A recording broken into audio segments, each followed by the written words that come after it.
for my seismology course today, we had to design a proposal for an experiment on something that hasn't been done before using seismology.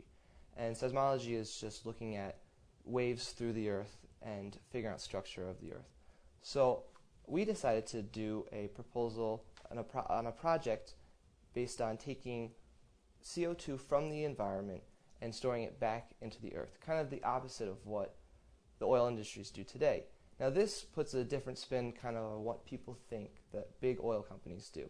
They always take it out, and they're bad because they throw CO2 in the environment, but they also can take it and put it back in there. So our project it was called carbon sequestration, and that's the process of putting carbon back into the earth. So what we did was we looked at oceanic basalts, and we know that naturally in the environment, basalts react with CO2 and they form stable carbonate precipitation, such as calcite minerals. Like this giant crystal behind me, once we put the CO2 into the basalt and store it there, it will precipitate minerals like calcite out, and it will be stable in the environment.